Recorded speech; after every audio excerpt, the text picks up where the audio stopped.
I know this the other day, but you can actually chrono boost this timer up, and it'll go quicker. So I am going to go ahead and select this warp gate, go up to this pylon, which we have built near the hybrid penguin Godzilla thingy's base, and I'm going to go ahead and warp in a stalker here. So now we have built a unit from our base, and it has appeared within seconds right at the front lines. Definitely very useful for quick reinforcements, or, you know, really with the Protoss, I think you can really kind of use your imagination more than with the other two races. I mean, yeah, you know, you can float off buildings and land and as Terran and whatnot, but really the Protoss kind of lend themselves to a lot more kind of variation and strategies. So definitely looking forward to what people come up with when StarCraft 2 comes out. So now that we have this cool stalker up here, I'm going to go ahead and just show you guys how to warp in 2 units at a time here. We've got both of our warp gates selected. Go back up to this hip pylon, and you'll see that each of these units have hotkeys. Stalker has S, Sentry has E, Zealot has Z. So I'm going to go ahead and press Z on the keyboard. Bam. Zealot. Going to go ahead and press S on the keyboard. Bam. Sentry or Stalker and a Zealot. They're going to just hang out here with this probe, and let's go ahead and make them do a dance. Why? Because we can. They're Protoss, they like dancing. Okay, so I'm going to go ahead and, oh, it looks like we're just about mined out here. We're just going to practice making an expansion here. I'm sure that most of you can probably figure out how to do this, but I'm just going to show you anyways. Now, you see when you build a Nexus, you do not have to be within a pylon power field, as I guess they kind of generate their own power. And I'm just going to place this right here, as close as I can to the minerals, and let this guy hang out, let him do some dancing as well. Alright, so now that we do have some gas here, I'm going to go ahead and get the ground weapons level 1 upgrade. Now, the amount of damage that this upgrade gives is different for each unit. For the Stalker, it'll give +2. For the Zealot, it'll give +2. But not every unit will get +2. Some will get +1, some will get +3. It just kind of all depends on the unit's damage. It's kind of relative, so it's a relative increase, basically. Alright, so now we do have a whole bunch of probes here just kind of hanging out. I'm going to send them up here, except for one. You're going to be my little worker unit. I'm going to go ahead and select the Advanced Structures button here. Take a look at what we've got. We have the Twilight Council, which we're just going to go ahead and put down one of those right here. Alright, probe, go ahead and come on over here. I'm going to put down a Stargate.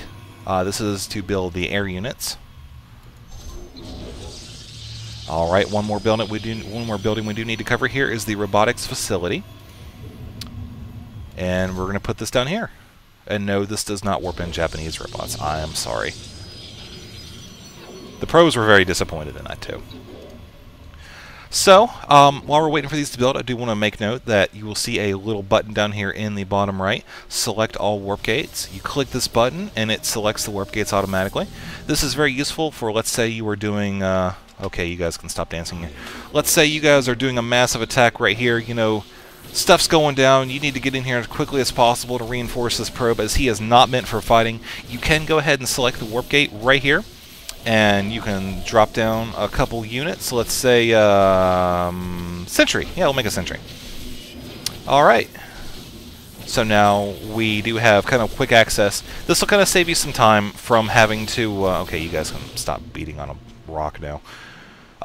You guys can kind of save time from having to go back to the base, double-clicking the buildings, going back over here, and then building the units. That's just not very efficient. So remember, you've got this button right here that will select all your warp gates automatically for you.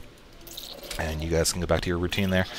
And I'm going to go ahead and set these probes to build. You'll notice I am kind of jumping around here. That is basically what you'll end up having to do when you're playing a real game of StarCraft. You won't have time to, you know, dance around. You'll have to make sure you're taking care of your economy and whatnot. But for now, we are still in this tutorial, so I will continue to explain in kind of a slow pace here what is going on with the buildings as they have all completed their warp ends. This is the Twilight Council, this kind of flashy building here with a light show. This has 2 upgrades here. Allows zealots to intercept nearby enemies. Also increases the movement speed. We're going to go ahead and get that. And this button right here researches Blink, which lets stalkers teleport to a nearby location.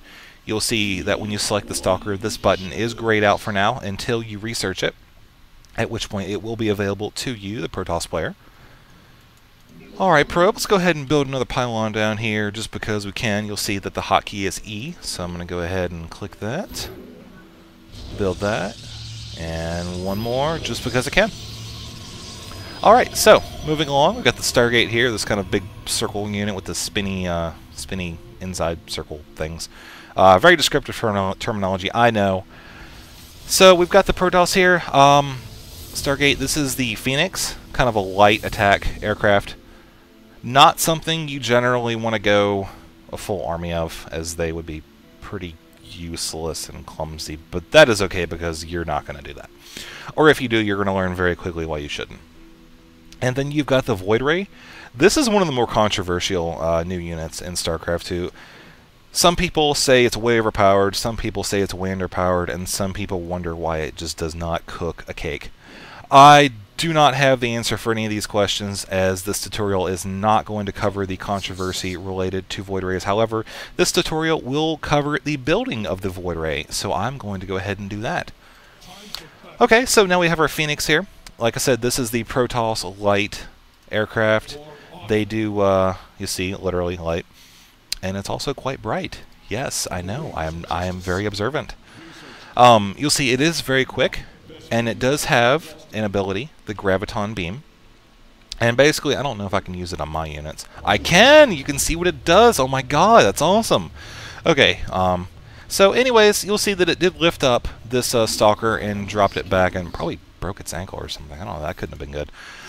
But basically, this is useful for kind of hit and run. Let's say you've got 3 or 4 of these and you're flying into a Zerg base. Oh, hi, Zerg. I see you've got a queen. I'm going to lift you up, and my other little Phoenix buddies will kill you and make you explode in a giant bloody death. That is exactly what the Phoenix is good at. Also, they're pretty good at, killing light units, such as Mutalisks and whatnot, but you want to make sure you have enough to do that. You don't want to send 3 Phoenixes in to kill, 100 Mutalisks. That would just be silly. So, one neat thing about the Phoenix is that when they are moving, they have the ability to attack while they're moving. So I will cover that in probably the next Protoss tutorial. That's going to cover the basics of unit management and whatnot. But for now, you can just know that these units do have the ability to attack while moving, and I'm going to go ahead and tell you to patrol there, because that's where I need patrolling done. So, other unit right here, we have the Void Ray, and like I said, this is that kind of uber controversial unit. People say it's too powerful because, you've got this, let's say, this warp gate. We'll go ahead and select this. You'll see it's got 1 laser starting up here, and then it's got 2 lasers, and the beams get a little more powerful, and then it's got this mighty beam, which you'll see is dropping the shields like nobody's business. This damage has kind of fluctuated throughout the beta, and it looks like they've kind of settled on it for now, so that's good. Hopefully it doesn't change too terribly much. I do like this guy's hat, though. I wish I could get this hat as a real-life upgrade. That would be pretty awesome. If anybody can arrange that, let me know. I will definitely wear it in a video on YouTube.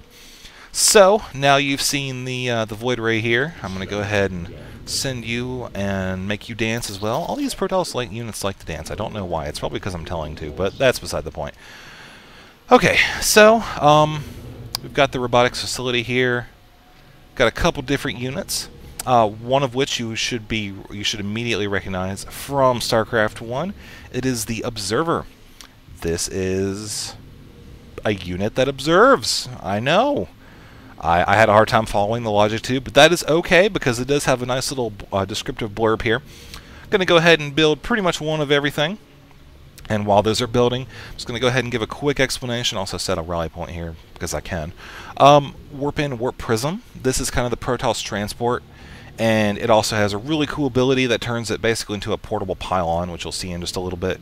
And also the Immortal. This is actually one of